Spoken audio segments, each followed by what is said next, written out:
The whole room was laughing at her, a maid in a ball gown among the elite that would never be allowed.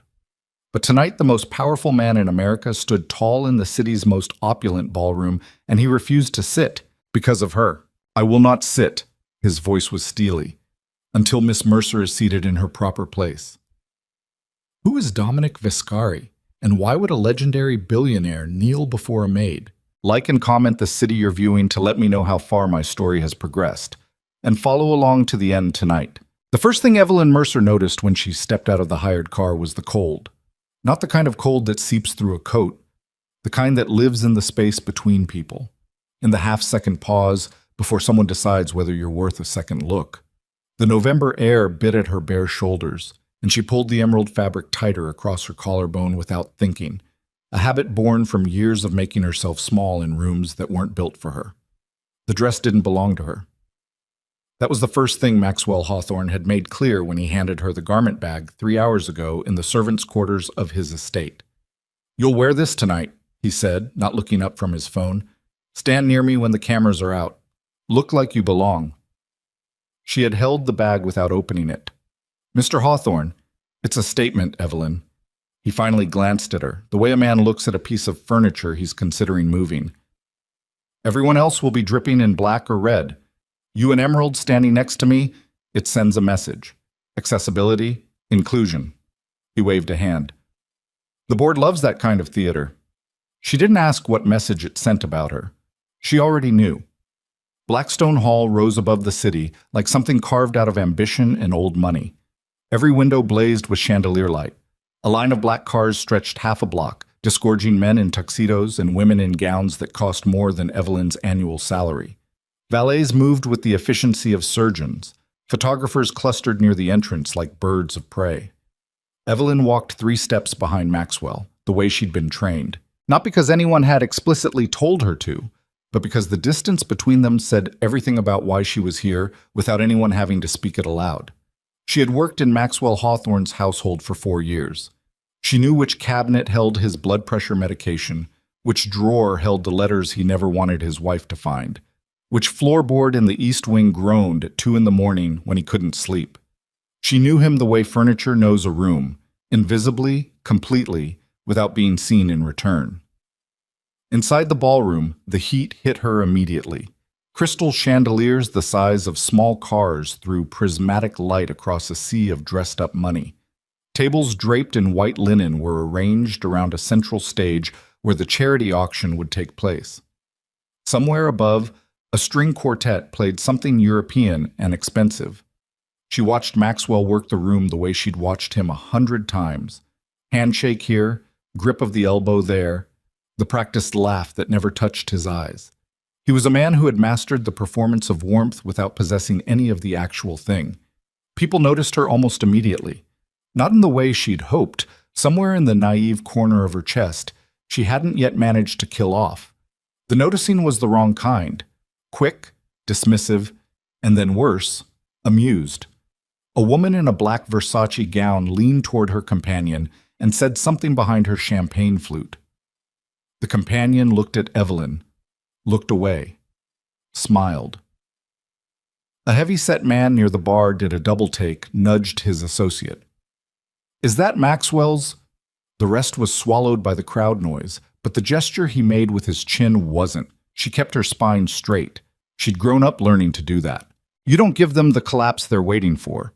You deny them that. But it costs something, every time. It always costs something. Maxwell was deep in conversation with 2 board members when he gestured at her without turning around.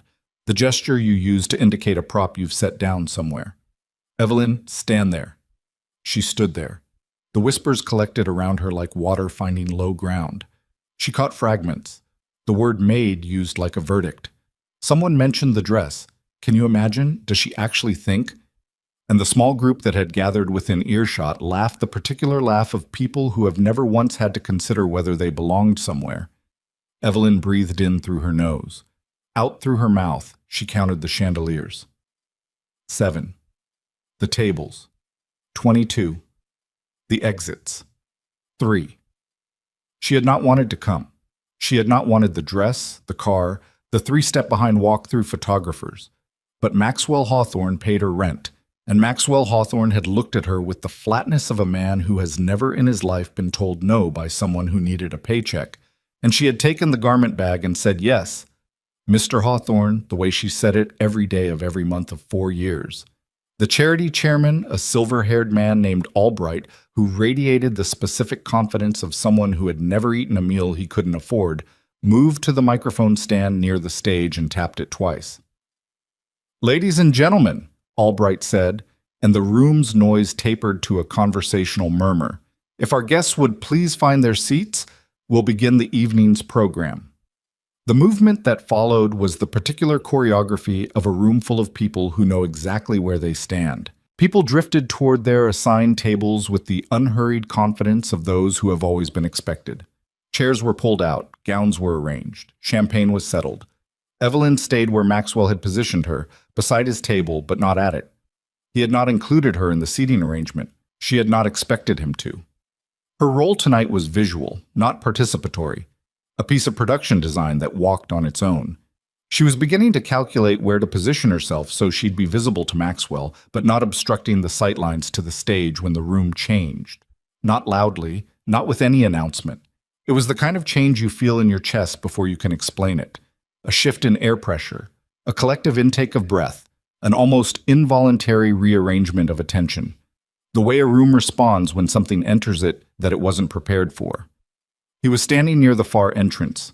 She didn't know his name yet. She would learn it in pieces, the way you learn the shape of something dangerous, only after it's already close.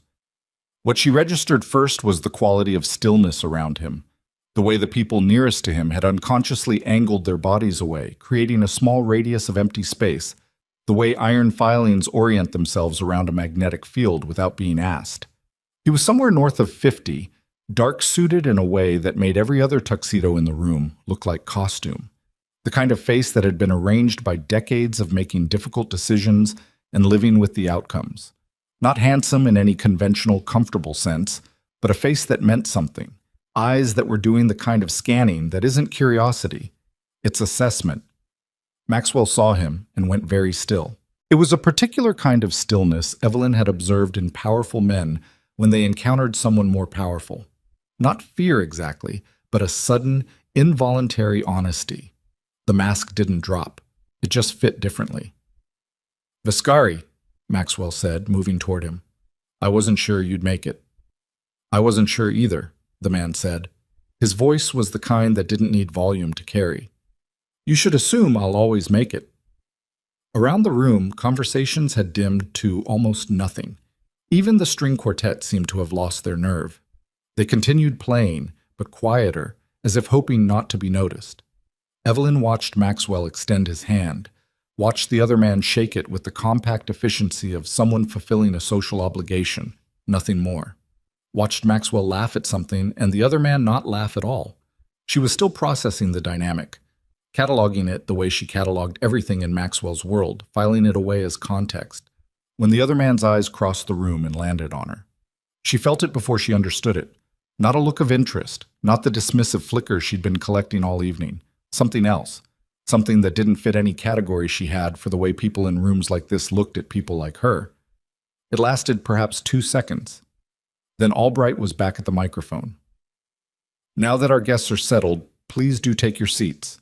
We'll begin in just a moment." The remaining clusters of standing guests began moving.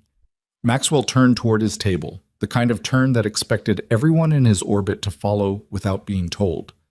Dominic Viscari did not move. The guests nearest to him noticed first, then their neighbors. Then it spread outward through the room the way awareness always spreads, unevenly, in whispers, in a rotation of heads. People were seated or nearly seated, and the only person standing in the center of that glittering space was this man, utterly still, as if the social gravity that pulled everyone else toward their chairs had simply failed to apply to him. Albright cleared his throat. "Mr. Viscari, if you'd like to—" "I'd like nothing at the moment," Dominic said. Conversational, completely without performance. "I'll sit when I'm ready." A nervous laugh from somewhere near the bar died quickly. Maxwell said low, "Dominic, where is she seated?" The question seemed to come from somewhere outside the evening's script. Maxwell blinked. I'm sorry? The woman you brought, in the green dress. Dominic still hadn't raised his voice. Where is she seated? Maxwell's jaw worked for a moment. Evelyn watched the calculations move behind his eyes. The math of public situations, the weight of this man's attention, the cost of different answers. Evelyn isn't a guest, she's... Answer the question. The room had gone very quiet now. Even the string quartet had drifted to silence, though Evelyn couldn't have said when. Maxwell's voice had an unfamiliar quality to it, something thinner. She's an employee. She's not seated. Dominic Vescari turned then, fully, and looked at Evelyn across the ballroom with that same unclassifiable attention. She made herself hold it. Whatever it cost her, she made herself hold it. Miss! He stopped, started again, and the stop felt deliberate. What's your name? Her voice came out steadier than she expected. Evelyn Mercer. Something happened to his face when she said it. Not a dramatic change. Something much smaller than that. A compression. A tightening around the eyes that was over before she could be sure she'd seen it. He looked at Maxwell. I will not sit, he said, and the words fell into the silence of that room with the weight of things that cannot be taken back, until Miss Mercer is seated where she belongs. Nobody laughed. Nobody made a sound. Evelyn became aware that every eye in that ballroom had rotated to her, the woman who 10 minutes ago had been a punchline standing behind someone else's chair, the woman they'd whispered about and nudged each other to notice and looked away from with that particular condescension that requires no words because it has never needed any. She didn't understand what was happening. She was very sure suddenly that the evening was no longer the evening Maxwell Hawthorne had planned. Maxwell's face had gone through several colors and settled on something between composed and cornered. Dominic, I appreciate the gesture, truly, but this isn't... No employee who carries that family name, Dominic said, and his voice had changed. Still quiet, but now carrying something underneath the quiet, something that had traveled a long distance to get here, will ever stand while I am seated. Family name. Evelyn felt it land somewhere below her sternum, a cold, solid thing. She was a Mercer. She'd always been a Mercer. Her mother had kept the name through everything, kept it the way you keep something fragile, carefully, without explanation, because explaining it would mean talking about the thing that broke.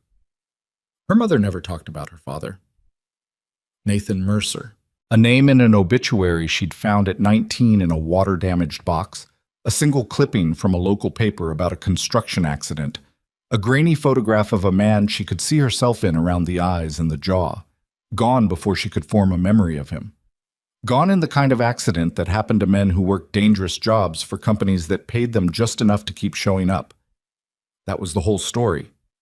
That had always been the whole story. The room was watching her. Dominic Vescari was watching her. He took 2 steps in her direction, then stopped, as if he'd caught himself. His voice dropped enough that it reached her, but not everyone around them. A courtesy, she would realize later, that he'd chosen deliberately. Did your mother ever tell you, he said, why your father never came home? Evelyn's mouth went dry. The chandeliers kept blazing. The room kept waiting. Somewhere in the back of her awareness, she registered that Maxwell had gone very still beside her in the particular way of a man who has just understood that the situation has outgrown him completely. No, she said. The word came out smaller than she intended. She said it again, steadier. No, she didn't. Dominic nodded, a single, slow motion, like something he'd expected and hoped not to hear confirmed. He looked at the room. At the 200 people arranged in their assigned seats around their assigned tables, in their assigned positions in the social hierarchy of a city that ran on knowing your place. Then I will, he said. And the ballroom, which had been laughing at her 20 minutes ago, held its breath. Dominic Vescari did not walk to a podium. He walked to the center of the room. There was a difference, and everyone in that ballroom understood it instinctively, the way animals understand the difference between a man walking past their cage and a man stopping in front of it. The podium was a place you stood to be heard.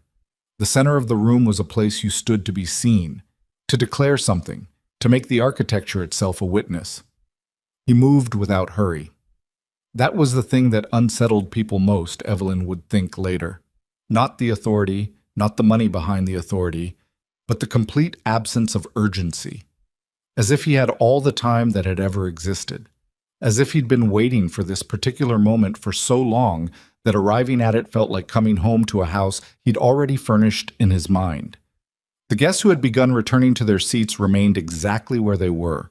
Nobody sat. Nobody spoke. The string quartet had packed it in entirely.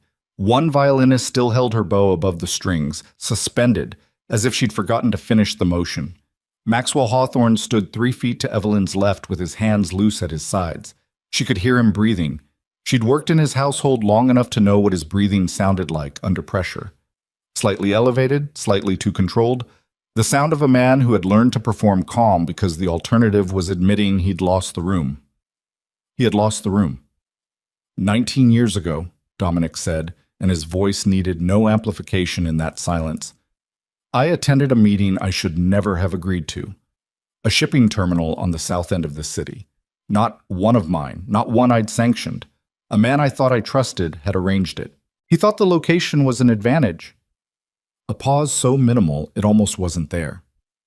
He was wrong. Evelyn watched the room listening to him.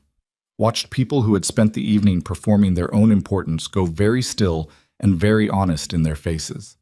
Power, real power, has a gravity that strips away performance. You can feel it before you understand it. She felt it. She didn't understand it yet. The terminal was compromised. I didn't know it when I walked in. By the time I understood what was happening, the structure was already failing. Accelerants had been placed along the east support columns.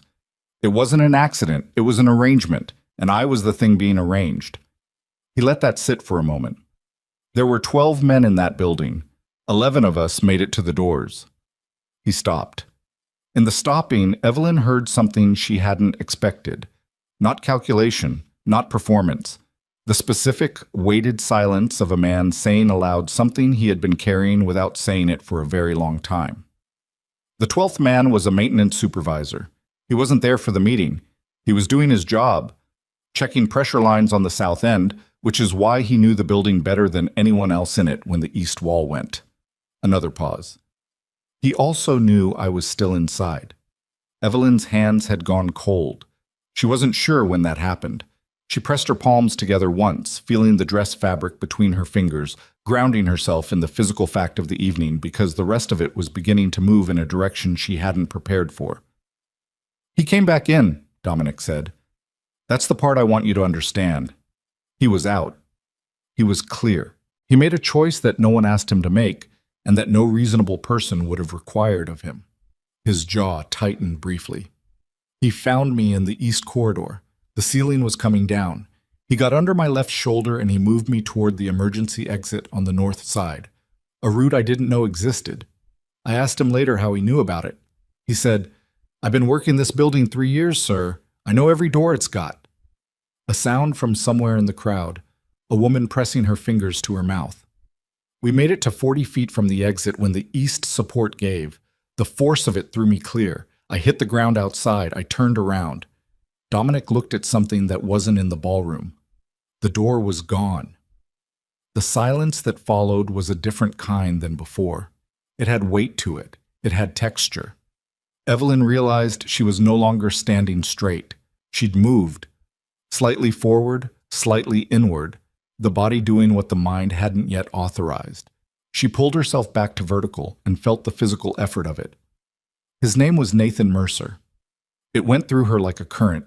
She knew the name. Of course she knew the name. She'd known the name her whole life the way you know the name of someone who exists only as absence. A shape in the negative space of everything her mother had refused to say. Everything the single newspaper clipping had not quite explained. The man in the grainy photograph who looked back at her with eyes that were hers, and a jaw that was hers, and a future that had ended at a shipping terminal on the south side of a city before Evelyn was old enough to remember being alive. Her father. She had never known how.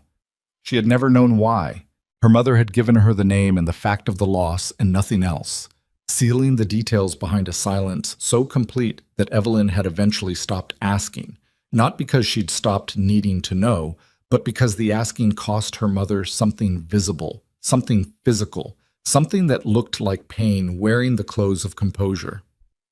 "I spent 11 years looking for his family," Dominic said, and now there was something rougher in his voice, something that hadn't been there at the beginning. His personnel records had been altered. The company that operated the terminal dissolved within 6 months of the incident. The official report listed the cause as equipment failure.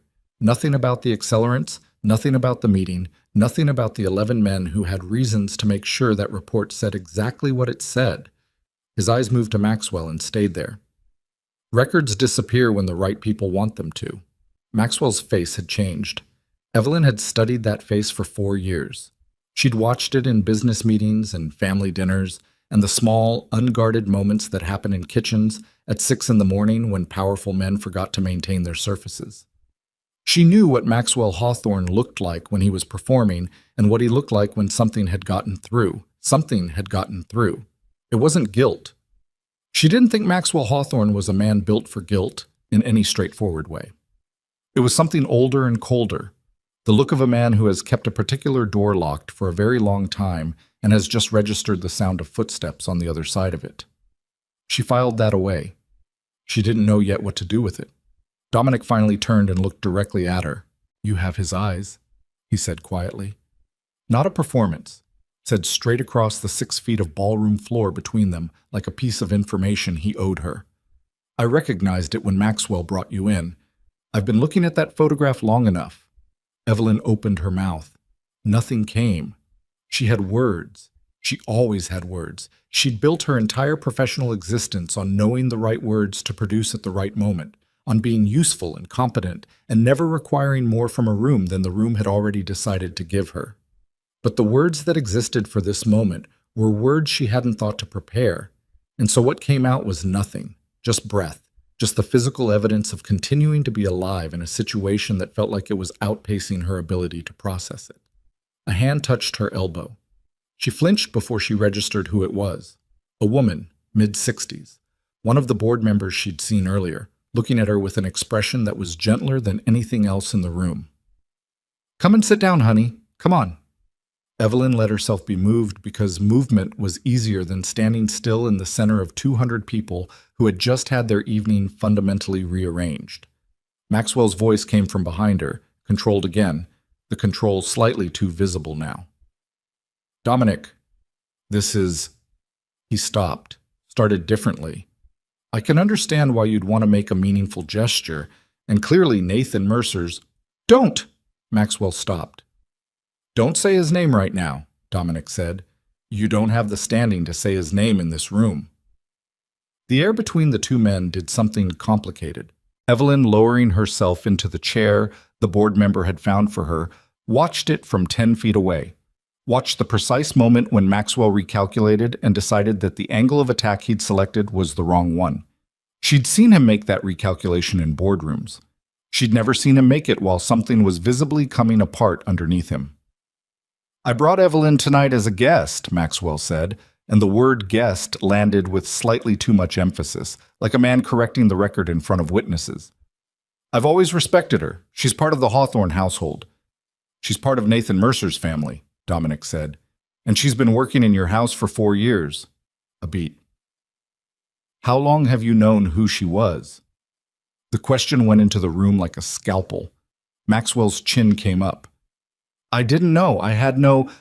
"How long?" It wasn't a question the second time. The grammar of it changed. It became something else, a door being held open with the clear implication that what came through it was coming through regardless. Maxwell's mouth opened, closed. In that pause, that specific, damning, half-second pause, Evelyn understood something she didn't want to understand. She looked at Maxwell Hawthorne, really looked at him, the way she'd been trained not to look at employers, with the full weight of what she knew about him turned forward. She thought about the day she'd been hired, the interview that had been oddly brief, oddly lacking in the standard reference checks she'd been warned to expect. She thought about the salary, which had been slightly above market for the position, slightly but specifically above. She thought about the way Maxwell sometimes looked at her across a room when he didn't think she was watching, not with desire, not with dismissal, but with something that had always read as surveillance. She had told herself she was imagining it. She had been very willing to tell herself she was imagining it because the alternative required her to ask a question she didn't have the resources to afford the answer to. "How long?" she said. Her voice came out flat. Not fragile. She'd burned through fragile somewhere in the last 5 minutes. Just flat, direct. The voice she used when she was done performing comfort for someone else's benefit. Maxwell looked at her. She held it. She held his gaze the way she'd held Dominic's earlier. Because if there was one thing her life had trained her for, it was not giving powerful men the collapse they were waiting for. "Evelyn, answer me." The woman who had found her chair made a small sound. Around the room, the guests who had been pretending to look elsewhere stopped pretending. Maxwell's throat moved. It's more complicated than you're making it sound. There were legal considerations. How long have you known my father died in that building?" The sentence existed in the ballroom for a moment before anyone did anything with it. Then two things happened almost simultaneously. A man near the back said something sharp and low to the person next to him, and Maxwell Hawthorne's entire posture shifted. Not a collapse, but a deflation, something going out of him that had been holding the shape of him. 3 years, he said. Evelyn's hands were completely still in her lap. She couldn't feel them. I inherited some of the old liability documentation when I acquired Harwick Logistics. There was a flag in the personnel files. Mercer. The name had a notation attached to it, a legal hold from the original settlement. He was talking faster now, the words losing their usual architecture. I had my legal team look into it. They found the connection to you. I thought I was in the middle of negotiations. The timing wasn't... You hired me, Evelyn said, after you knew. I wanted to do right by... You hired me to work in your house. Her voice hadn't changed volume, hadn't changed texture. The stillness of it was more alarming than anything louder would have been. You paid me a salary to clean your house, knowing my father died keeping someone else alive, knowing there was a settlement, knowing there was money that should have... She stopped herself. Not because she'd run out of words, because the words that were coming were the kind that, once released into a room this size, could not be walked back, and she was her mother's daughter. She had learned the hard way that there was a cost to every door you kicked open, and you had to be sure you could afford what came through it. Dominic was watching her with something she couldn't entirely name. Not pity. She would have gotten up and walked out if it had been pity. It was closer to recognition. The look of a man who has watched someone else understand something he understood a long time ago and has never entirely made peace with.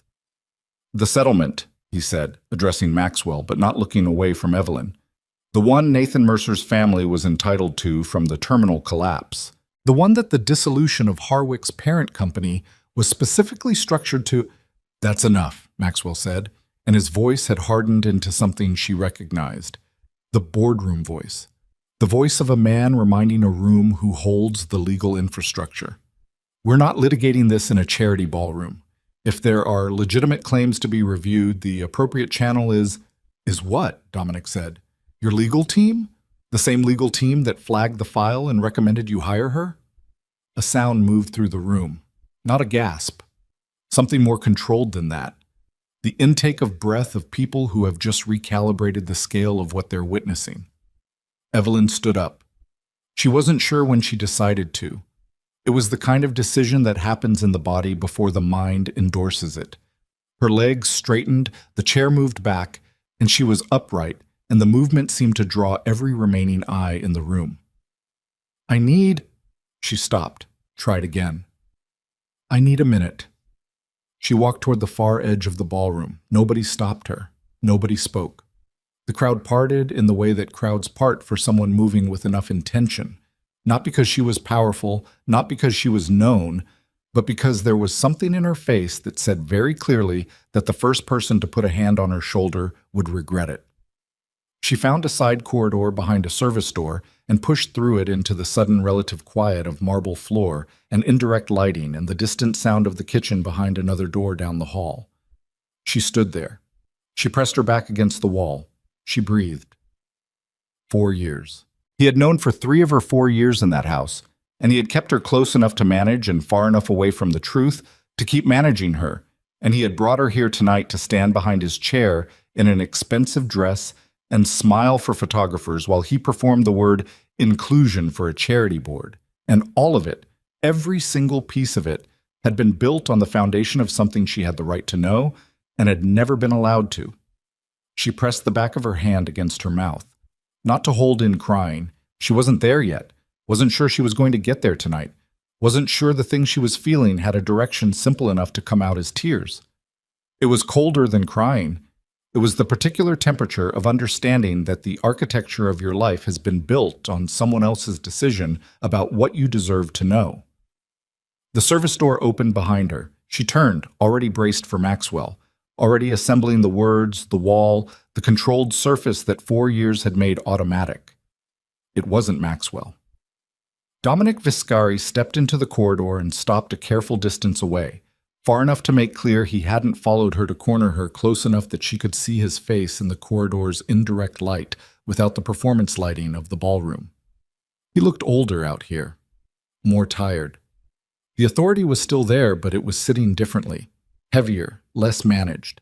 He had something in his hand, a photograph worn at the edges, laminated at some point long ago, and then handled so many times the lamination had begun to separate at one corner. He held it out. She didn't take it immediately. She looked at it from where she stood, a color photograph, faded with time, showing 2 men outside a building. One of them was Dominic Viscari, 20 years younger, his face unlined in the way faces are unlined before the things that line them. The other man was... She took the photograph. Her hands were steadier than she expected. She studied the face, the eyes that were her eyes, the jaw that was her jaw. The way he stood, slightly forward, weight on the balls of his feet, a person built for motion, for work, for the particular physical confidence of someone who has never had the luxury of standing still. She'd seen one photograph of her father, her whole life, one. Now she was holding another one, and in this one he was standing next to the man who had spent 20 years trying to find her to tell her what she was looking at. He wouldn't stop, Dominic said. His voice was different in the corridor, stripped of the ballroom's acoustics. It sounded more like what it actually was, a man talking about something he'd never fully said out loud to anyone. I kept telling him to leave me and go, kept telling him I was right behind him. He kept saying, "Sir, with respect, I'm not leaving you in this building." Even then, even with the ceiling coming in. A short, rough sound that was almost a laugh, but wasn't. He called me sir. The building was on fire and he was calling me sir. Evelyn looked up from the photograph. "Why did you bring the picture?" she said. "I've carried it for 19 years. I had copies made, in case I ever..." He stopped. "I wanted his family to know what he looked like that day. I wanted them to know he wasn't scared. I wanted them to know he was..." He stopped again. She waited. "He was calm," Dominic said finally. "He was completely calm, like it was just another job, like getting me out of that building was just the next thing on his list." Evelyn looked back at the photograph, at the man with her eyes who had died before she could have a single memory of him, who had spent what turned out to be some of his last hours being calm in the wreckage of a building, getting a stranger out. "What happened to the men who set the fire?" she said. A pause that said more than a pause should. "Some of them went to prison," Dominic said. "Eventually, for other things." Another pause. "The people who arranged the meeting, the ones with the real exposure, they were more careful about what could be proven." She looked at him. "And now?" His expression didn't change, but something behind his eyes... His expression didn't change, but something behind his eyes shifted. The way deep water shifts when something moves beneath the surface, invisible from above, felt rather than seen. "Now," Dominic said, "is a different conversation." Evelyn registered the weight of those 4 words, the way they landed, not as deflection, but as a door being held deliberately closed, a door that existed, a door he knew the location of. She filed it, the way she filed everything. "I want to go back in there," she said. Dominic looked at her steadily. "You don't have to." "I know." She handed him back the photograph, Watched him take it, watched his fingers close around it with the careful habit of something handled 10,000 times. I want to. She pushed back through the service door before she could calculate herself out of it. The ballroom had not recovered its original atmosphere and clearly wasn't going to. The precise, orchestrated elegance of the evening, the white linen, the chandelier light, the careful social architecture of assigned seats and assigned importance, had cracked down the middle, and everyone in it knew it. People were standing in small clusters, speaking in the low, urgent registers of witnesses processing what they'd seen. A few had their phones out, angles disguised as something casual. The charity chairman Albright stood near the stage with the expression of a man watching a formal event become a historical one and not being entirely sure how to feel about his role in it. Maxwell was at his table. He had seated himself. That was the first thing she noticed. In the time she'd been in the corridor, he'd found his chair and arranged himself in it with a glass of water and the particular deliberate composure of a man choosing the optics of calm. He was speaking to the man on his left, one of the board members, Kendrick, someone Evelyn had refilled coffee for a dozen times in Maxwell's dining room, and the conversation had the texture of something being managed. She walked toward him. She didn't think about it. She didn't rehearse it. She put one foot in front of the other across the ballroom floor in the emerald dress he had handed her like a prop, and she walked toward the table where Maxwell Hawthorne was performing composure for an audience that was watching from every direction. He saw her coming. His expression reorganized, not into warmth, not into apology, but into the particular careful neutrality of a man preparing to handle something. "Evelyn," he gestured at the empty chair beside him, magnanimous, controlled. "Please sit. This has been a lot to process, and I think—" "3 years," she said. Kendrick on Maxwell's left went very still. "Evelyn, this really isn't the appropriate— You've known for 3 years that my father died in that building." She kept her voice level, not low. She wasn't interested in privacy, not loud. She wasn't interested in spectacle. She was interested in precision. "You had documentation, you had legal review, and then you hired me. I wanted to help at $42,000 a year, a beat, to clean your house." Someone nearby inhaled sharply. Maxwell's jaw tightened by a fraction. The compensation was above market rate for the position. What was the settlement worth? The question put a hard stop in the conversation. Maxwell's eyes moved to Kendrick, to the room, back to her, and the movement itself was an answer of a kind. "That's a legal matter that involves— What was it worth, Maxwell?" She had never used his first name, not once in 4 years. Not because she'd been forbidden to. He'd told her in the first month that Mr. Hawthorne was too formal, that she should use his first name, and she had never done it because the first name was a tool of proximity, and proximity was a thing she had always understood, in the wordless way of someone who has spent their life reading rooms, to be something powerful people offered and then used against you. She used it now because the distance it closed was a distance she was choosing to close, on her terms. Tonight. Maxwell set down his water glass with a careful precision that said, the calm was costing him more than it looked. The liability documentation from Harwick Logistics indicated a potential wrongful death claim in the range of— He paused. The figure was significant, but the statute of limitations on that type of claim— Has it expired? Another pause. This one longer. In most jurisdictions, the window for— Has it expired? Yes or no? The room around them had gone quiet enough that she could hear the chandelier crystals shifting above her in the climate-controlled air.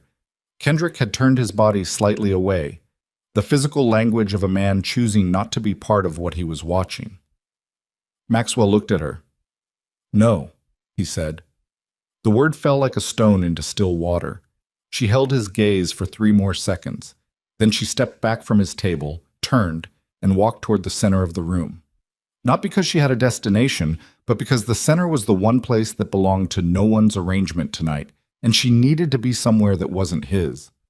Dominic had re-entered the ballroom behind her. She was aware of him at the edge of her vision, positioned near the far wall, not inserting himself, giving her the architecture of the scene to move through as she needed.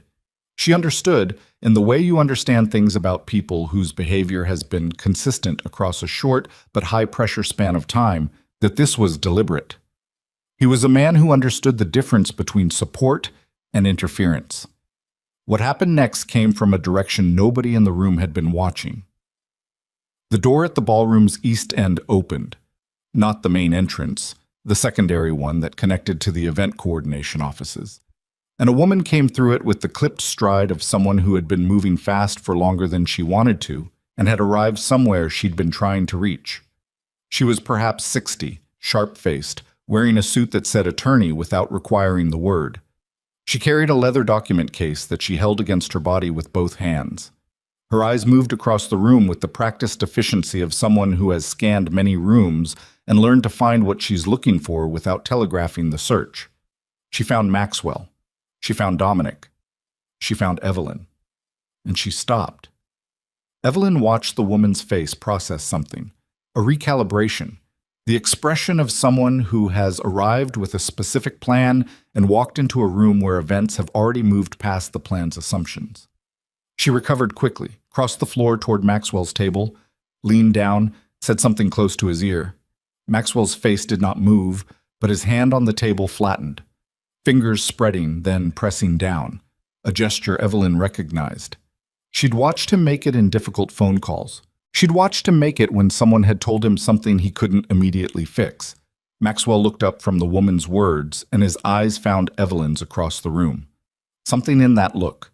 She'd filed away 1,000 of his looks over 4 years, cataloged them without understanding she was doing it, building an involuntary index of his emotional lexicon. She knew his dismissal look and his satisfaction look and his calculation look and the specific look he wore when he was afraid but couldn't afford to show it. This look was the last one. The attorney straightened up and moved toward Evelyn with the directness of someone who has been told where to go and is going there. "Ms. Mercer," she said. Not a question. She extended a card. The automatic move of the profession, the card appearing in her fingers from nowhere. "My name is Carolyn Vetch. I'm with Pratt and Associates." Evelyn knew the firm. She knew it the way you know names that appear in the business section of newspapers next to words like landmark ruling and precedent-setting settlement. She had refilled coffee for 2 of their partners in Maxwell's dining room. "We need to speak privately," Vetch said. "Tonight, if possible. What you've just heard in this room—" She paused, the pause doing the work of a full sentence. "There are things you need to know before tomorrow." "Before tomorrow," Evelyn repeated. "Yes." "Why tomorrow specifically?" Vetch's expression shifted by a millimeter.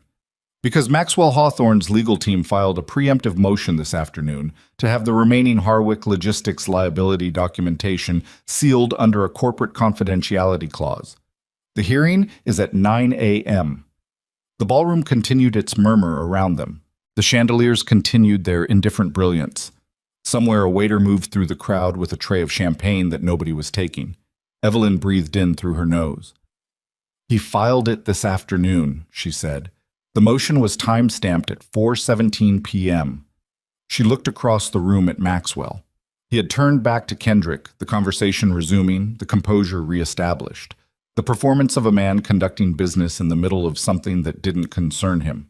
He had known she was coming tonight. He had dressed her for it. He had positioned her as a prop in his charity theater while simultaneously, this afternoon, filing legal paperwork to close the last door she might have used to access what her father's death had actually cost, and what she'd actually been owed.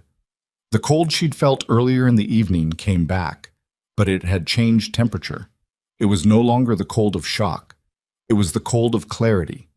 The flat, clean cold of understanding something completely, without the insulation of uncertainty. "He brought me here," she said.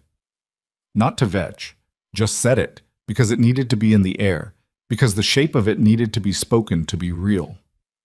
"He put me in this dress and brought me here and filed the paperwork this afternoon."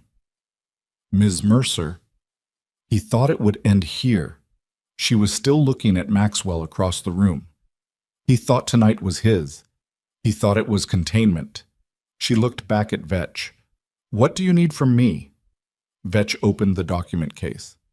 "Your signature on an emergency injunction request. If we file within the next 3 hours, we can block the sealing motion until the full documentation can be reviewed by an independent court.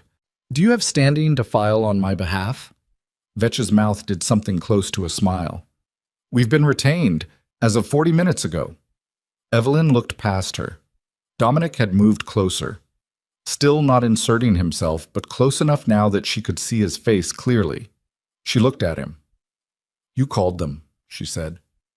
I called them 2 weeks ago, he said, when I confirmed who you were. A beat. I didn't know tonight would happen the way it happened. I was going to find a quieter way. Something moved in his expression. Maxwell made that decision for both of us when he filed this afternoon. She stood in the middle of the ballroom in the emerald dress, with the charity gala continuing its dazed, derailed existence around her, and she understood that she had arrived at the precise edge of a cliff she had been unknowingly walking toward for 4 years. On one side, sign the injunction, stop the sealing motion, enter a legal process that would be long and expensive and brutal and conducted in full view of people who had the resources to make it as difficult as possible. On the other side, walk away. Take the warmth of what had already happened tonight, the chair, the standing room, the public statement, and let it be enough.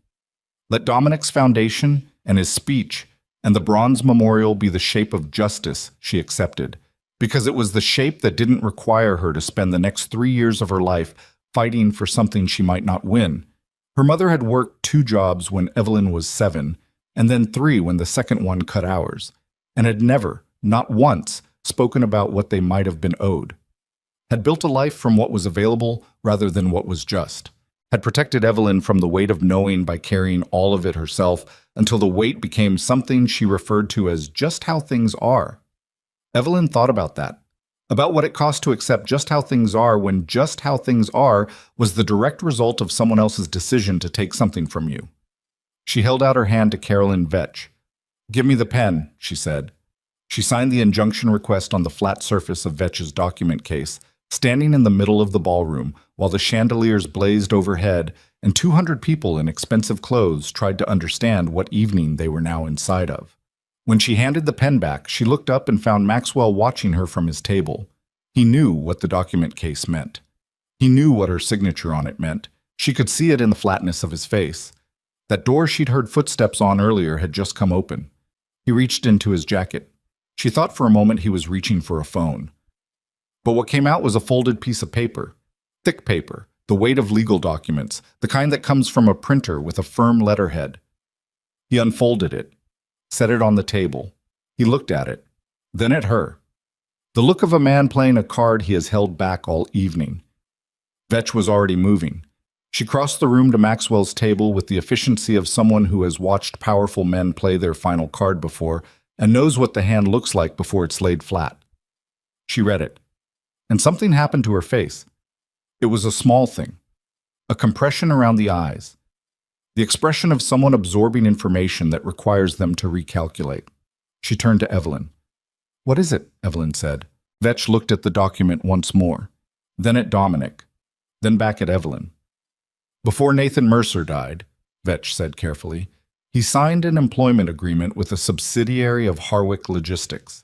The agreement contained an arbitration clause and a liability waiver. The room seemed to contract.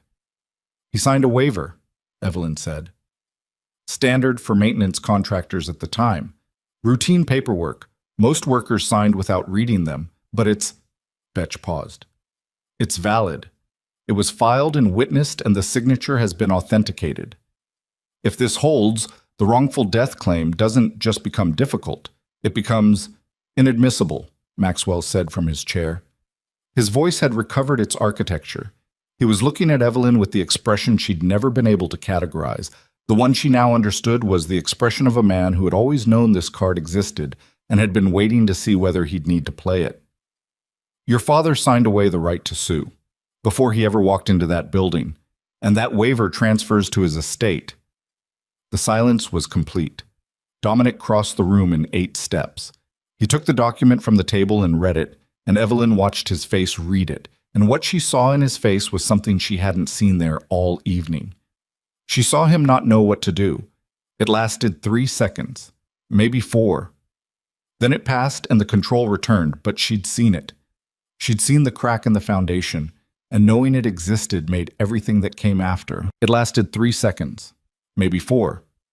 Then it passed and the control returned, but she'd seen it.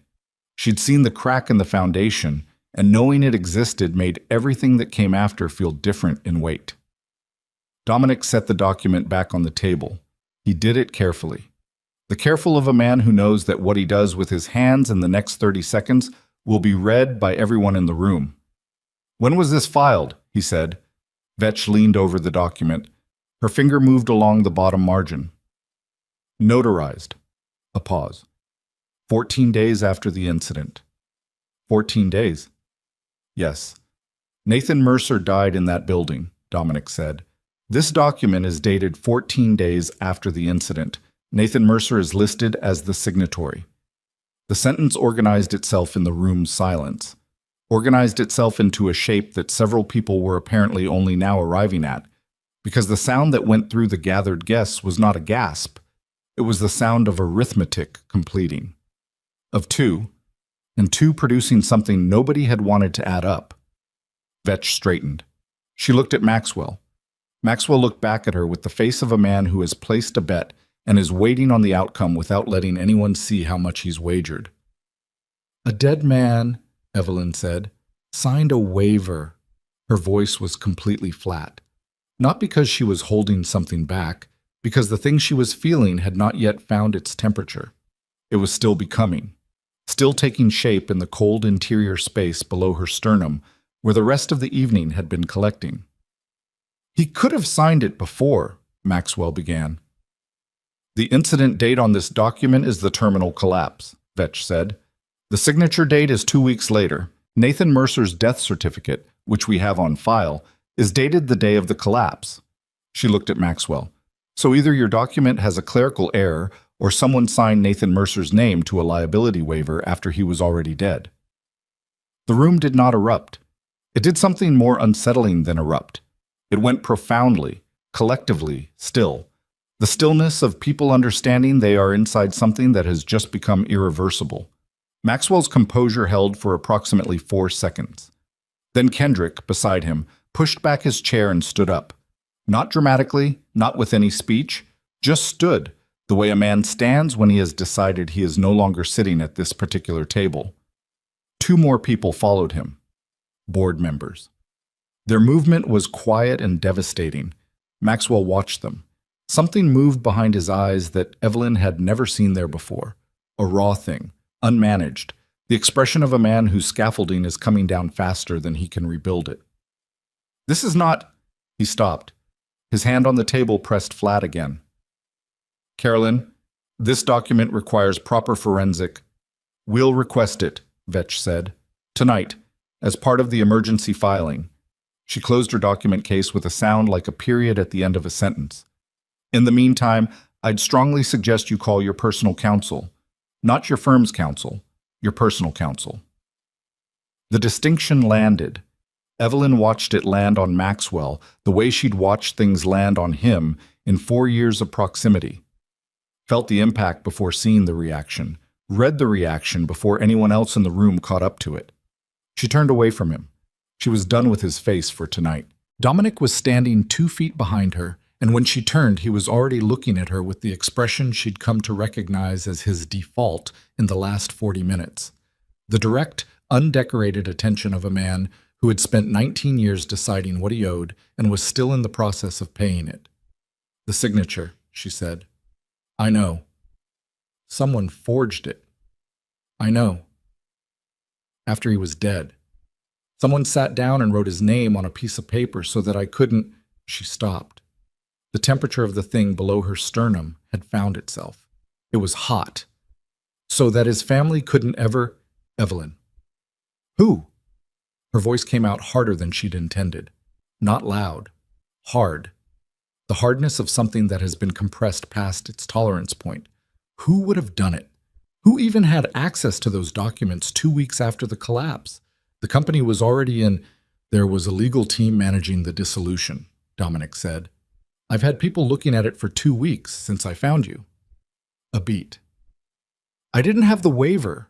I didn't know it existed, but the people who would have created it—" He glanced toward Maxwell's table, back to her. They didn't work for Harwick directly. She looked at him. The ballroom continued its fractured state around them, people standing, sitting, speaking in urgent low clusters, the charity chairman Albright making his way toward Maxwell's table with the expression of a man carrying out a duty he'd prefer to delegate. The event had become its own evidence. He knew what the waiver was when he put it on the table, Evelyn said. Yes.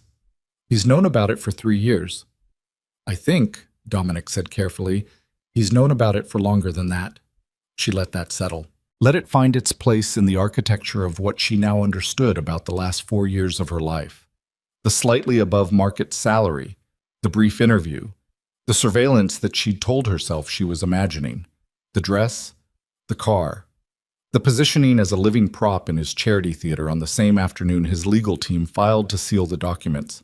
He didn't bring me here as a statement, she said. No. He brought me here to watch. Dominic was quiet. He wanted to see my face when he played it. She heard the clarity in her own voice, and it startled her slightly. The absence of waver in it, the absence of the performance of control, just the flat geography of a thing understood. He wanted to see if I knew. He wanted to see what I had.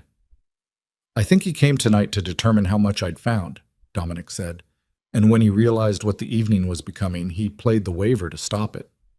She looked at the document still lying on Maxwell's table. He had retreated into his phone, an island of performed composure, while Albright spoke to him, and Kendrick remained standing at a distance that said everything about the shifting architecture of their professional relationship. Can Vetch beat it? Evelyn said. The forensic challenge to the signature? Dominic considered. If the forgery is as crude as it looks, yes. Forged signatures on legal documents from a company dissolution 19 years ago aren't designed to hold up against modern analysis. They're designed to discourage, to make the whole thing look closed. He paused. Most people see a signed waiver and walk away. Most people don't have a Carolyn Vetch and 3 hours to file an injunction. Most people, Evelyn said, don't have you. The words came out factual. She hadn't meant them as gratitude. Not yet. Not tonight. Tonight was too raw and too hot, and too much still in motion for anything as settled as gratitude. But she meant them as true. She said them the way you state coordinates. Here's where I am. Here's what put me here. Dominic nodded once, the nod of a man who takes the statement as it was offered. Vetch appeared at Evelyn's shoulder. I need to move. If we're filing tonight, we have a window of... She checked her watch. 90 minutes. I can get Marcus to handle the emergency filing if you... I'll come with you, Evelyn said. You don't need to be present for... I'll come with you. Vetch read her face and did not argue. Car's outside, 5 minutes. She was already moving toward the east door. Evelyn turned back to the ballroom for one last look. Not at Maxwell. She was genuinely done with his face for the evening, maybe longer. She looked at the room itself. The chandeliers, the 22 tables, the 7 points of chandelier light. The emerald dress she was still wearing, which had started the evening as someone else's prop and had somehow become something else entirely in the last 2 hours without her making any single decision about it. She looked at Dominic. The photograph, she said. Can I keep it? He reached into his jacket without hesitation and held it out.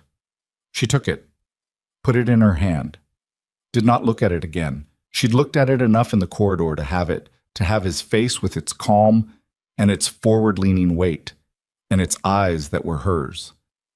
I'll call you tomorrow, she said. I'll be available. She walked out of the ballroom the same way she'd walked into it, straight-spined, looking ahead, not giving anyone the collapse they might be waiting for. But the 3 steps behind was gone. She moved through the center of the room like a woman who had measured the distance between herself and the door and decided it was hers to cross. The November air outside hit her bare shoulders, and she felt it differently than she had 3 hours ago. Still cold. Everything's still cold. But different. Vetch's car was a black sedan already running. A man Evelyn didn't recognize held the rear door. Young, efficient, the specific economy of movement of someone who works for people who move fast and don't slow down for ceremony. She got in. The door closed behind her. Vetch was already on her phone, speaking in the clipped shorthand of professional urgency, documents spread across her knees. She glanced at Evelyn, checked that she was in, and kept talking. The car moved. Evelyn pressed the photograph against her palm and looked out the window at the city moving past. The downtown towers, the lit lobbies, the November streets full of people who were somewhere in the middle of evenings that had not cracked down the center and revealed something buried in their foundations. Her phone buzzed. Unknown number, text message. She opened it. The waiver isn't the only document. There are 6 more. Different names, different dates, same notary stamp. Your father wasn't the only one. Someone who worked there. She read it twice. The car kept moving. Vetch kept talking. The city kept arranging itself outside the window in its indifferent geometry of light and dark. 6 more. Different names. Same notary stamp. She forwarded the message to Vetch without speaking. Watched Vetch's phone light up on her knee. Watched Vetch pause mid-sentence, glance at it, and then, very briefly, for only a second, close her eyes. When Vetch opened them, she looked at Evelyn with the expression of an attorney who has just watched a contained case become something considerably less contained. Marcus, she said into her phone, abandoning whatever she'd been saying before, I need you to pull everything we have on the Harwick Logistics dissolution. Not the summary. Everything. A pause. Yes, tonight. Right now. Another pause, shorter. Because it's not 1 claim, it may be 7. The car turned north. The towers slid past the windows. Somewhere behind them, in the blazing interior of Blackstone Hall, whatever remained of the evening continued its fractured existence. Evelyn put her phone face down on her knee and looked at the photograph in her hand. Her father's calm face. The forward-leaning weight. The building behind him that would, at some point after that photograph was taken, become the thing that ended him, that was made to end him, or made to end someone. And Nathan Mercer had simply been in the wrong place at the wrong time, wearing the wrong name on the wrong employment contract. Or he'd been in exactly the right place, carrying someone out, not knowing it would cost him everything, not knowing the cost would be passed along. She folded the photograph carefully and put it in the small clutch Maxwell had provided with the dress, because there was a particular irony in that she was willing to live with. Vetch ended her call. For a moment the car was quiet except for the city noise and the engine and the specific silence of 2 women who have just agreed, without discussing it, to walk into something enormous. The notary stamp, Evelyn said. If it's the same on all 7 documents, it becomes a pattern, Vetch said. A pattern is harder to explain than a single error. A pattern is a decision. Who was the notary? Vetch looked at her steadily. That's what Marcus is going to find out. The car moved north through the lit city, and the night outside was full of the ordinary moving shapes of people who would wake up tomorrow and read about Blackstone Hall in some form and have no idea that the story they were reading was still in the middle of being written. Evelyn's phone buzzed again. Same unknown number. The notary was on retainer. For Hawthorne Group, 2003 to 2011. She looked at the message. She looked at it for a long time. Then she turned the phone and held it toward Vetch without a word. Vetch read it. The car moved north. The driver kept his eyes on the road with the professional discipline of someone paid to be absent from whatever happened in the back seat. He didn't just know about the waiver, Evelyn said. Not a question. No, Vetch said. He commissioned it. Vetch said nothing. His notary, his retainer, his legal team, who flagged the name and told him who I was, and then she stopped. She could feel her hands wanting to shake, and she pressed them flat against her knees, the dress fabric smooth and cold against her palms. He didn't bring me into his house because he felt guilty. He brought me in because I was closer to manage than I was to ignore. The car hit a red light. In the sudden stillness, engine idling, city noise outside, the photograph against her palm, Evelyn Mercer sat in the back seat of a car belonging to a woman she'd met 40 minutes ago and understood, with the total clarity that only comes when the last piece of a structure falls into place and you can finally see what was built and what it was built to do, that the last 4 years of her life had been a containment strategy. She had been managed. Carefully, expensively, with a salary above market rate and a uniform and a set of house keys and access to every room except the one that held the file with her name on it. The light turned green. The car moved.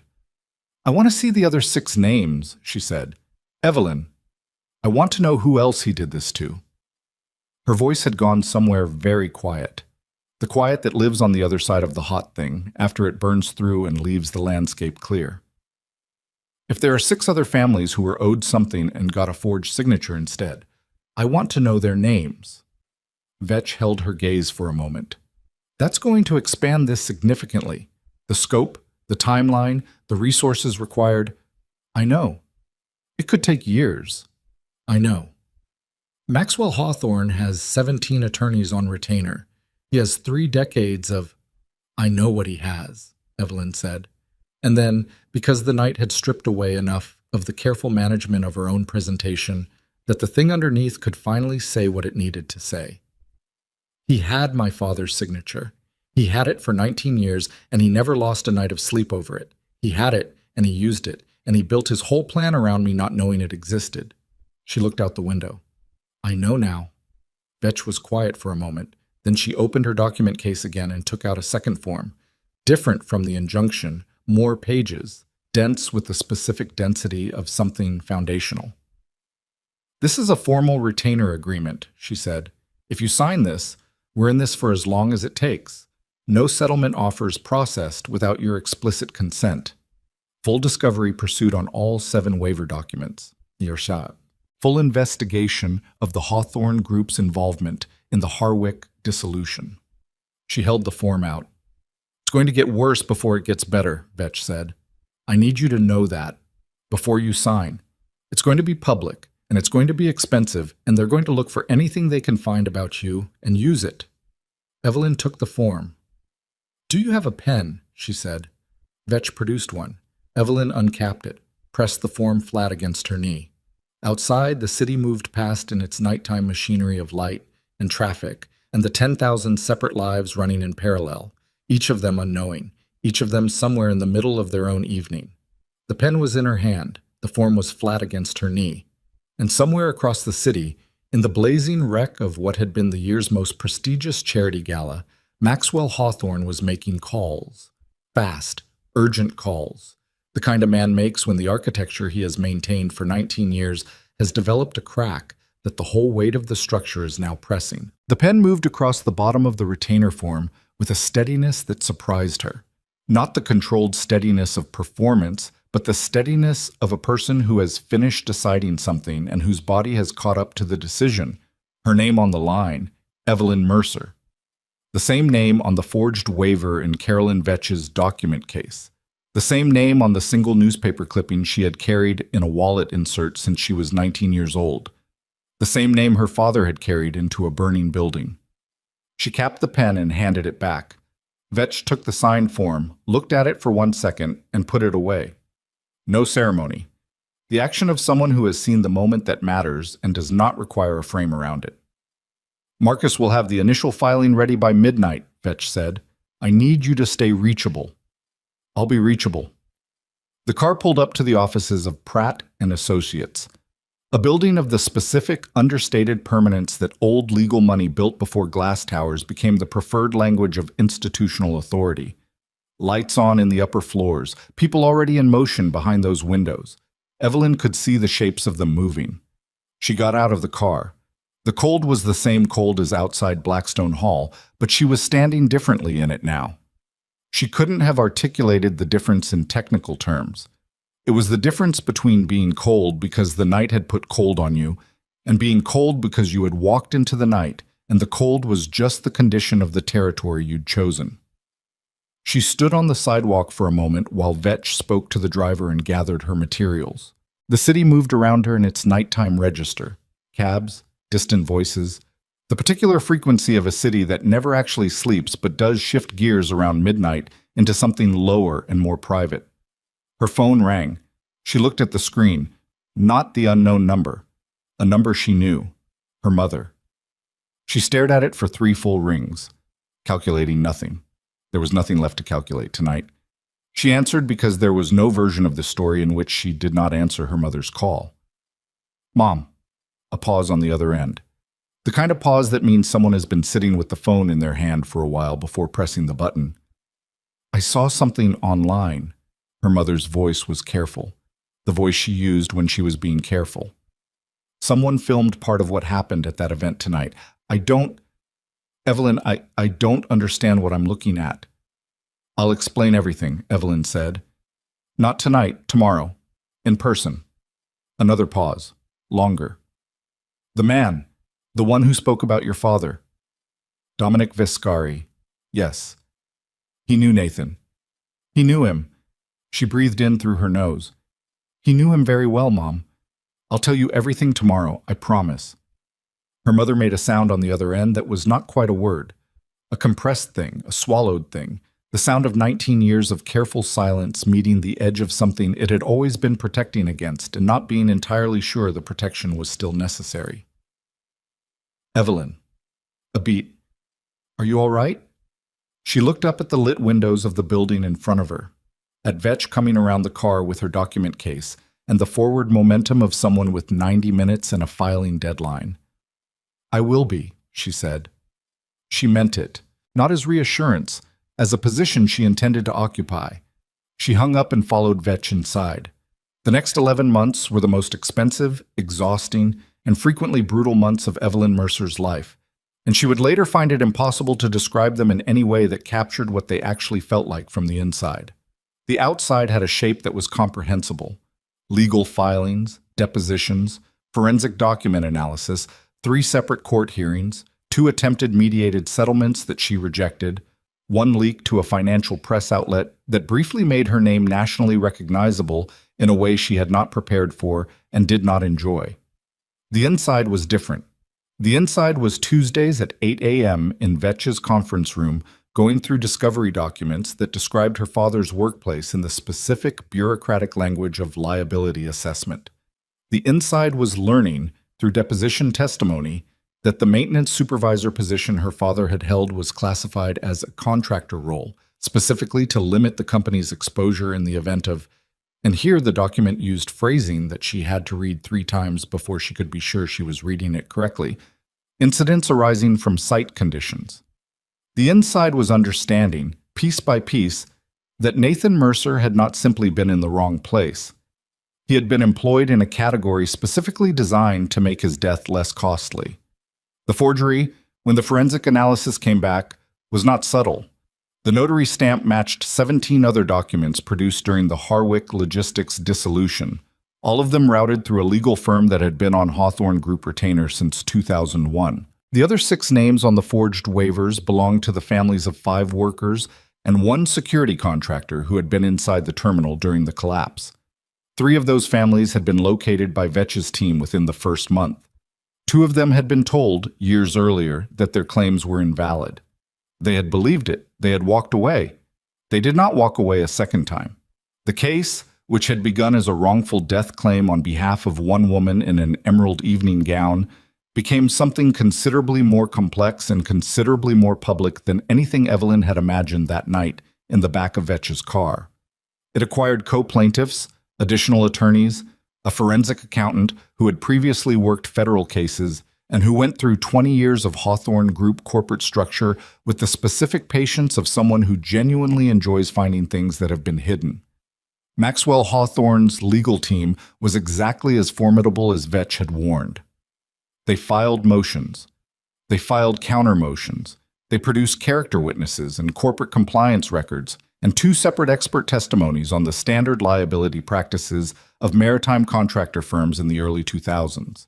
They offered settlements, once at 90 days, once at 6 months, once 9 months in when the forensic accountant had gotten far enough into the corporate records to make the offer feel like panic wearing the clothes of generosity. Evelyn said no each time, not easily. The second offer was large enough that Vetch had presented it to her with the particular careful neutrality of an attorney who is required to present all offers and is also required not to tell you what to do, but whose expression is doing work her words are not allowed to do. Evelyn had sat with the figure on the paper in front of her for a long moment in that conference room and thought about her mother, who had worked 3 jobs when Evelyn was 7, and thought about the other 6 families, and thought about the thing the settlement offer didn't contain, which was acknowledgement. Accountability. The specific on-record admission that the waivers had been forged, that the documentation had been manipulated, that Nathan Mercer and 5 other people had died in conditions that were known to be dangerous and managed afterward in ways specifically designed to prevent their families from understanding what they were owed. The money wasn't nothing. The money would change the material conditions of her life and her mother's life, and she understood that clearly, without romanticism.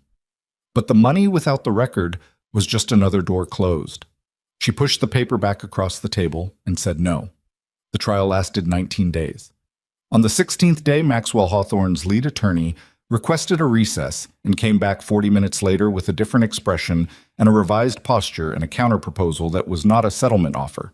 It was a stipulation, a formal, on-record acknowledgement entered into the court record that the 7 waiver documents produced during the Harwick Logistics dissolution had been executed fraudulently, that the parties responsible had operated under the direction of corporate legal counsel retained by entities connected to the Hawthorne Group, that the families of the 7 individuals named in those documents were entitled to full wrongful death consideration under the original liability framework that the waivers had been designed to circumvent. Maxwell Hawthorne was not in the courtroom when his attorneys read it into the record. He had not been in the courtroom for the last 4 days of the trial, a fact his PR team described as a health matter, and that everyone in the legal community understood as a man being removed from the visual field of a proceeding he had lost. Evelyn was there. She sat at the plaintiff's table with Vetch on her left and the representative of the co-plaintiff families, a woman named Renata Osei, whose husband had been the security contractor, who had raised 2 daughters on the story that their father's death had been an accident, and who had arrived in Vetch's office 8 months ago with the particular fierce quiet of someone who has been angry for a long time in a room with no one to be angry at. On her right. When the stipulation was read into the record, Renata Osei put her hand flat on the table, an involuntary gesture, like she needed to feel the physical surface of a real thing. Evelyn put her hand over Renata's. Neither of them said anything. The judge set a date for the damages determination hearing and adjourned.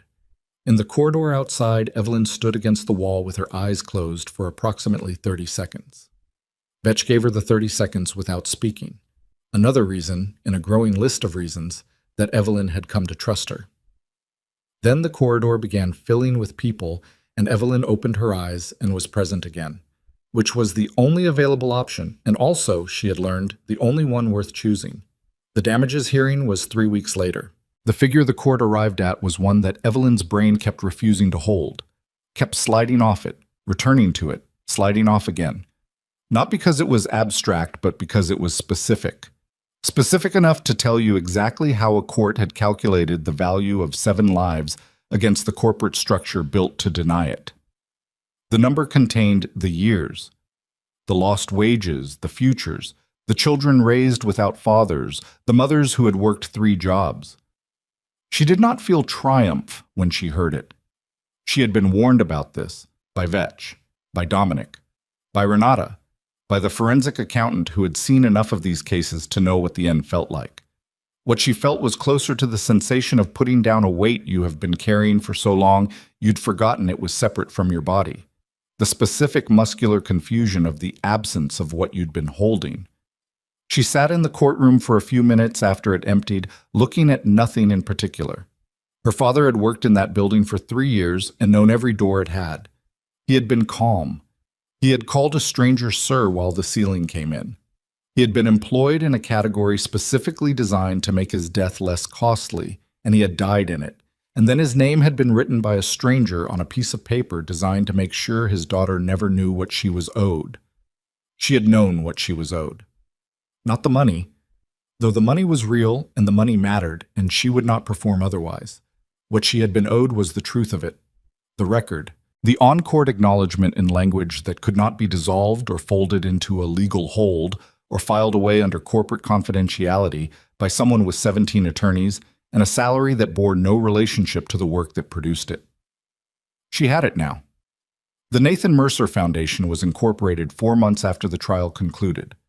This had been Dominic's initiative and Evelyn's design, and the distinction mattered because the 2 things were different.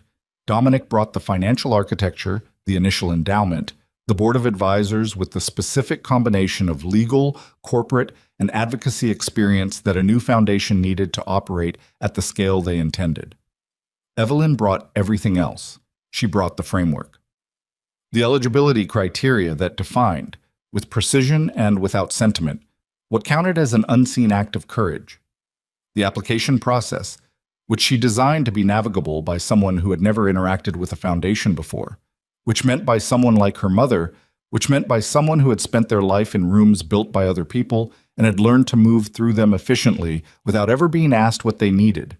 The outreach infrastructure, which she built from scratch, because the families who most needed the foundation were, by definition, the families who were least likely to know it existed. She worked 16-hour days for the first 6 months and did not apologize for it. Her mother came to the office twice a week, not as an employee. She had a life and a job and a carefully maintained independence that Evelyn understood was not negotiable, but as something harder to categorize. She sat in the small kitchen area and drank coffee, and sometimes read the case files Evelyn left on the table, and sometimes said nothing at all, and sometimes said things that were more useful than anything Evelyn had heard from anyone with a law degree. One afternoon, 7 months into the foundation's operation, her mother picked up a folder of pending applications. Families from 4 different states, documenting losses that ranged from a firefighter who had pulled 3 people from a structure fire and died of smoke inhalation before anyone learned his name, to a hospital orderly who had stayed in a flooding basement to move patients to higher floors and had not gotten out before the water did, and read through it slowly. Put it down, picked up her coffee, set it down again. He would have done this himself, her mother said. Nathan, he would have done exactly this kind of work. Evelyn looked at her across the small table. Her mother's face was doing something it rarely did. Something open. Something that had come through the careful maintenance of composure and was standing on the other side of it. Not grief exactly. Grief had been the texture of so many years that it had become structural, part of the load-bearing material of who her mother was. This was something else. Something adjacent to peace, though the word felt too light for what she saw. I know, Evelyn said. I should have told you more, her mother said. About him. I thought I was protecting you. I thought... She stopped, her hands around the coffee cup. I thought if I kept it small, it would be smaller. The thing that happened, the size of it. Mom, I was wrong about that. You were doing what you could with what you had. Evelyn held her gaze. So was he. So was everybody. A beat. That's the whole story, isn't it? That's the whole story, just repeated. Her mother looked at her for a moment. Then she picked up her coffee and drank it and did not say anything else, which was its own kind of answer, the kind that means yes in the register of people who have long since passed the age of needing to say it aloud. Dominic came to the Foundation's formal dedication ceremony in November, almost exactly 1 year after the evening at Blackstone Hall. He came the way he did most things, without announcement, without the apparatus of importance, arriving as a person rather than a presence. He stood near the back of the crowd gathered outside the Foundation's building, a renovated brownstone in the city's north end that had previously housed a legal aid office and still had the particular quality of light through old windows that serious work produces. And he watched from there. Evelyn had known he would come. She had also known he would stand in the back, which was why she had arranged for the dedication ceremony to face the street rather than a stage, so that the back of the crowd and the front of it were equally present. The bronze memorial had been designed by a sculptor who had lost her uncle in a workplace accident 20 years earlier and who had declined the commission twice before agreeing to it. The result was not what Evelyn had expected, not a figure in motion, not a man being heroic in the sculptural language of heroism. It was quieter than that. A man standing, just standing, weight slightly forward, looking at something not pictured, his hands at his sides. His face in the calm that Dominic had described in a ballroom a year ago. The calm of someone for whom the next thing on the list is the only thing that needs to exist right now. The inscription along the base was 4 lines. Nathan Mercer, Maintenance Supervisor. He knew every door the building had. The greatest measure of a life isn't what you keep, but who can keep living because you chose to help. The last two lines had been in the letters. The letters Dominic had written over 2 decades to a family he couldn't find. 23 letters in total, collected in a box that his assistant had produced the week after Blackstone Hall. Evelyn had read all of them. She had read them in one sitting in her apartment at 2 in the morning because she'd started and couldn't stop, couldn't put the box down, couldn't stop meeting her father in the language of a man who had been trying to explain to an unknown family for 20 years that what Nathan Mercer had done was not ordinary, had never been ordinary, was the kind of thing that most people would not do, and that Nathan Mercer had done without calculation, without heroism in the performed sense, without anything except the decision that it was the next thing on the list. The fourth letter contained those 2 lines, written 11 years ago. Dominic had been composing what he described as something like a memorial, in case he never found the family. "I keep coming back to these words when I think about him," he had written. "They're not mine. They were something he said in the corridor when I tried to tell him to leave me. He said it like it wasn't remarkable. It was the most remarkable thing I've ever heard." She had called Dominic the next morning and asked if she could use the lines on the memorial. He had been quiet for a moment on the phone. "They were always yours," he said. "I was just holding them." Now she stood at the front of the gathered crowd. Foundation staff, co-plaintiff families, city officials who had attached themselves to the occasion with varying degrees of genuine investment, journalists, and people who had heard about the foundation through the specific organic movement of a thing that means something to people who need it to exist. And she looked at the bronze figure of her father. She had expected it to feel like closure, the word everyone used, the thing you were supposed to arrive at. It didn't feel like closure. Closure implied a door shut, a chapter finished, a thing completed and set down. What she felt was not completion, it was more like arrival. The particular sensation of being in the right place, standing on ground that had been yours all along and that you'd had to travel a significant and specific distance to reach. She spoke briefly. She had written the remarks carefully and then rewritten them until they stopped sounding like remarks and started sounding like something she would actually say. She talked about the foundation's work, the 12 families in its first operating year, the scholarship fund, the emergency assistance program, the partnership with 3 labor advocacy organizations that had started as a phone call and grown into something structural. She talked about the other 6 families. She did not use the word justice because she had come to distrust the word, not the concept, but the word's tendency to function as a period when what was actually happening was more like a comma.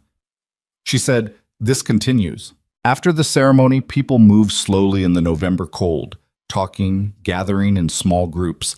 The particular texture of a crowd that has witnessed something and is in the early stages of figuring out what to do with it."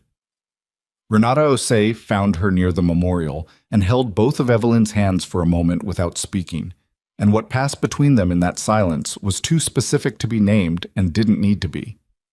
Her mother stood near the bronze figure and looked at it for a long time. Evelyn let her. Dominic found her at the edge of the crowd when most of the official elements of the afternoon had concluded. He looked. She noticed this only because she'd been watching him long enough now to have a baseline, lighter than he had a year ago, not happy in any simple sense. The face was still the face of a man who had made difficult decisions and would make more. But there was something less in it, something that had been there, carried for a long time, that was slightly less present now. "How do you feel?" he said. She considered the question seriously. That was the thing about Dominic. He asked questions he intended to be answered, and after a year of working alongside him, she had stopped deflecting them. "Like I'm just getting started," she said. He looked at the memorial, at her father standing in bronze with his weight forward and his calm face and his hands at his sides. "That sounds right," he said.